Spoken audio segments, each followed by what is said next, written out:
Welcome to Open Whispers channel. Remember to subscribe, hit the like button, click on the bell sign to enable you get notified whenever we do a new video. Remember, when the secret whispers of a people turn to open whispers, the tyrant should know that there is fire on the mountain. And when a king oversteps his bounds, his subject, who normally wears a mask in respect to talk to the king, will remove that mask and talk to the king the way it is. The king should know that actually the big masquerade has overstayed in the arena. Then the uninitiated is bound to throw sand at the masquerade. 2 questions for today. Russia invaded Ukraine. Nigerian citizens are stranded. There were warnings for citizens to leave.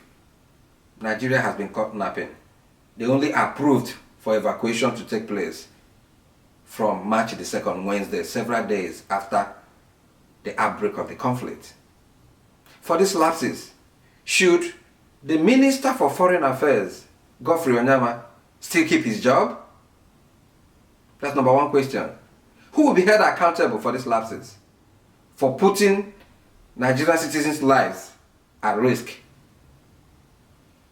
Second question, there's a controversy, as you will see as we progress, between one of Nigerian major airlines, Airpeace, and the Emir of Kano, has been championed by his cousin, Issa Bayero.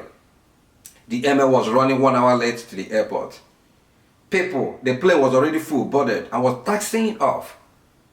The cousin to the Emir called for the airline to be delayed for an hour to enable the Emir to make it. Airpeace chief executive said it wasn't possible, that it wouldn't look good for the Emir and for the airline. Now, the cousin is calling for Airpeace to be sanctioned for refusing to grant the Emir's request according to him. Now the question is this. He said that Airpeace disrespected the Emirate and Kano people and should be punished for what he termed disrespect. My question is this. Who is disrespecting who? Is it this person who is having a conversation that shouldn't even happen in the first place over such a trifle? For a plane loaded with people taking off, and he wants the plane to be delayed, to be stopped, delayed, for the Emir to make it after an hour or so.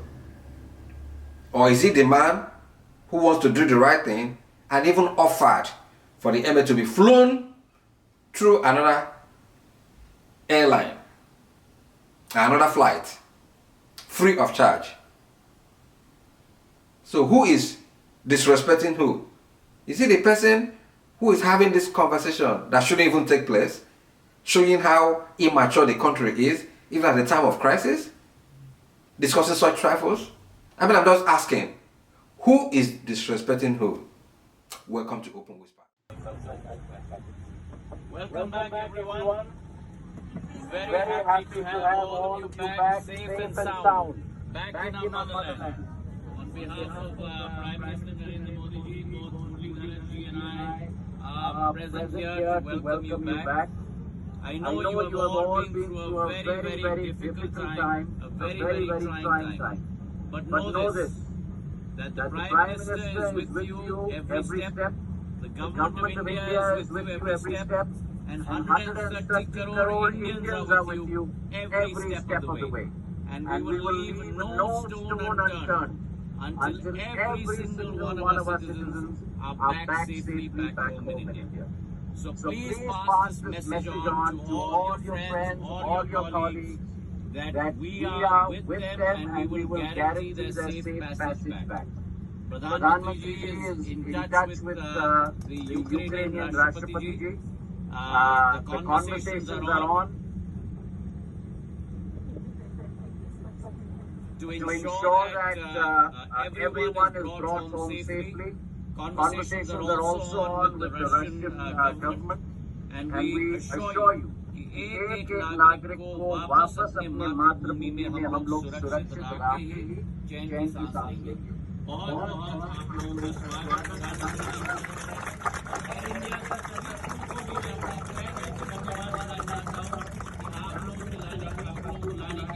मेहनत और मशक्कत की। आप सब लोगों का बहुत बहुत स्वागत है। I know now all your family and friends are waiting for you. So let's go and meet them. Thank you very much. Russia invaded Ukraine February 24th after several days of denials and warnings from countries like America, UK, and other nations. Why these warnings were going on? Responsible countries like India took it serious and evacuated her citizens. Not only did the evacuation take place, the Prime Minister of India took it upon himself when the flight landed in India to get on the flight and welcome her citizens, and was happy that they were out of harm's way. Countries like Nigeria ignored the calls.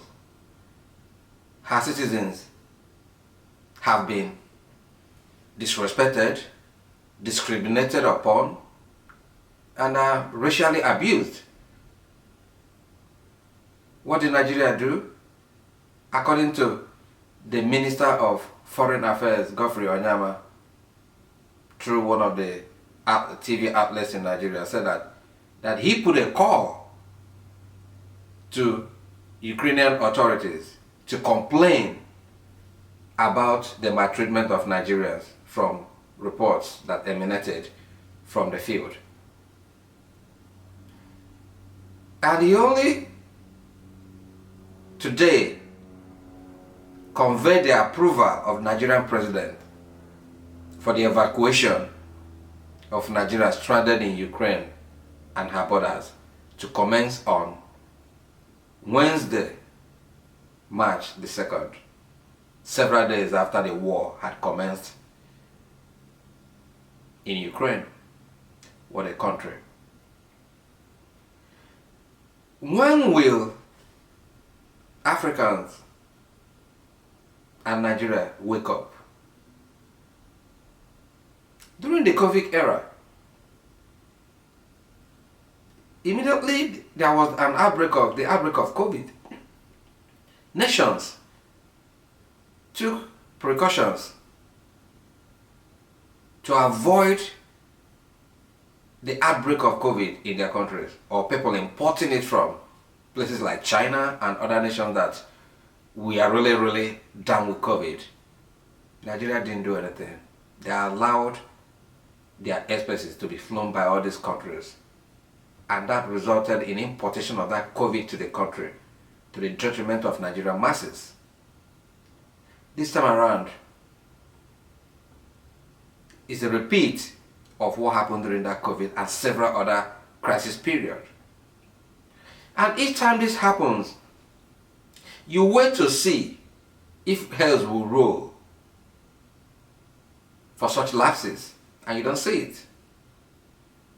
The only thing we do is to push blame to others.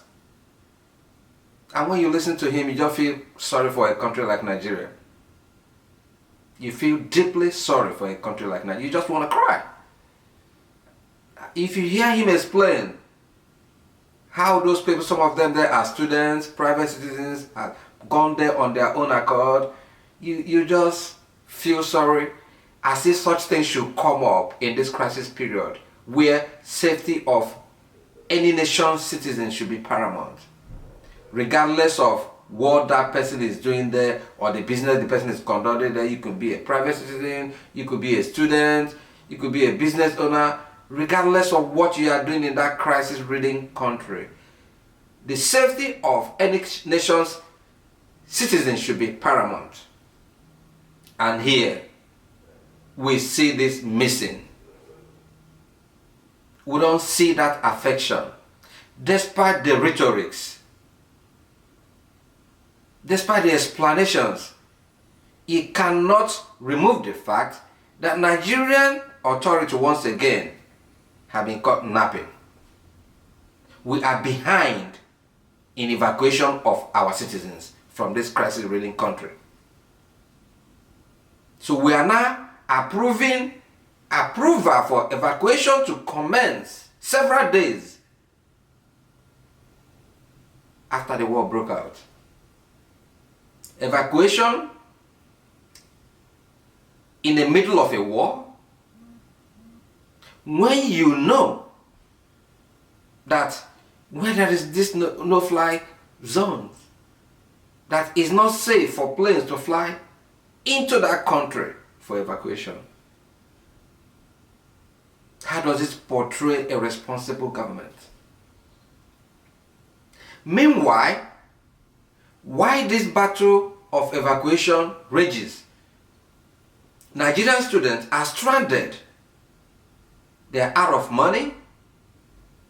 The weather is not friendly. Back home in Nigeria, there's another battle royale going on between Airpeace and the Emir of Kano. Remember, Nigerian students are stranded. Nigerian citizens are stranded in Ukraine. Their lives are at risk. The Emir was running late to the airport to catch a flight, Airpeace flight, that was Kano bound from Lagos. He was still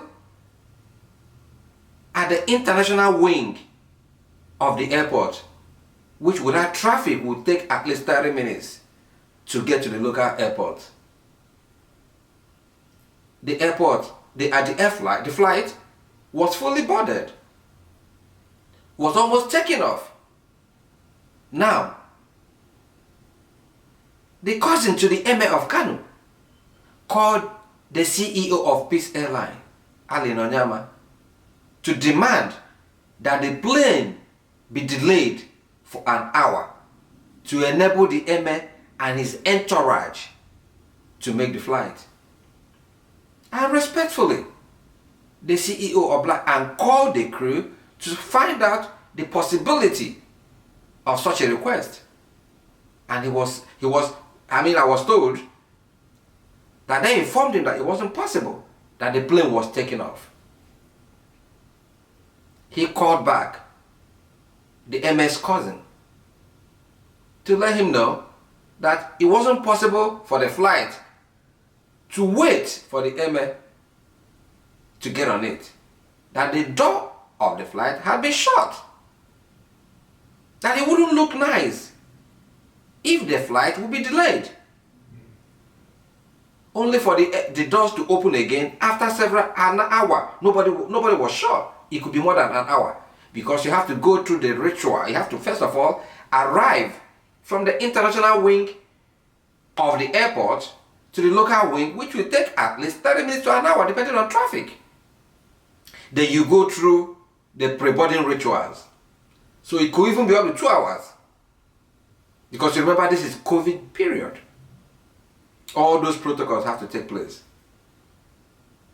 So the man tried to explain that there will be a media outlash or backlash if people who were ready to fly, and for no reason you delay that flight, and the plane was already taxiing, so you stop it, wait for an hour or two, and all of a sudden the door will open and the Emir and his entourage will enter, and everybody will know that this flight was delayed for such important personality. That's number one. It wouldn't look nice on the image of the airline. Most importantly, it wouldn't even look nice for the image of the Emir. Now once again, people will complain that there are two laws in Nigeria, one for the poor people and one for the elites. The man offered to get the Emir on the next flight that was leaving 7 a.m. Meanwhile, we are talking about 1 hour delay. So if Emir had accepted, or his entourage had accepted this offer at no cost, that the flight was to leave at 7 o'clock, get to Lagos, or get to Abuja, and they'll fly him straight to Kano at no cost. If Emir had accepted, that 1 hour window would have been a win-win situation for all of them. Now, they turned it down. I'm not sure if the Emir knows all this. I'm not sure. But the cousin wrote to the Nigerian Aviation Authority requesting Airpeace to be sanctioned for what he termed disrespect to the Kano Emirate and her people. And I'm like, wow. Remember, Nigerian students and some other citizens are stranded in Ukraine. Any compassionate person wouldn't be involved in such trifles, talking about delaying a boarded air flight for a royal personality, with all due respect. And that makes me wonder, what are we doing as a nation? How compassionate are we as leaders? Wouldn't you think that the Emir will quickly call his cousin to order and tell him that he is the person causing this disrespect to the Kano people and the Emirates, for bringing the Emirate down to the level of arguing over cancellation or delaying a flight because the Emir was running late? So am I missing something here? When will Africa grow? When will this elite stop taking the masses for granted? You see how people all of a sudden try to make something out of nothing, when in the actual sense it would have been the Emir that will even say, you know what, don't worry about this. This discussion is not even supposed to take place in the first place. And this other man, who probably is responsible for the delay from the Emir's point of view, or from the Emir's part, who caused that delay? That is an internal thing that they would have resolved, and somebody would have been punished for causing the Emir delay and not the airline. And we are bringing this to a public domain when there is crisis in Ukraine and Nigerian citizens are stranded, disrespected, abused, racially abused, and degraded. And in Nigeria, we are involved in this battle royale between the Emirates and airline. Probably this same airline will be the airline that Nigeria will rely upon to go and evacuate her people in Ukraine. What a joke. What a joke. Which progress are we making as a nation? When will we stop all this nonsense and face the challenges of nationhood? I've always said that the problem of Nigeria is not religion, it's not tribe. It's just allowing people that are not supposed to be in charge to be in charge. Remember, we are not talking about the Emir, but we are talking about those who are championing this unnecessary conflict. The Emir probably is not even aware of this. He's probably sitting in his palace. Why this other guy is fanning this ember of conflict? Nigerian citizens are stranded abroad, and every reasonable person should be concerned on how to bring them home safely. That is my point of view. With us in the arena, like the famous American writer will always say, be well, do good work, and please do keep in touch. Until we meet again in the arena, is Chris Diggers in Open Whispers. Thank you, and God bless.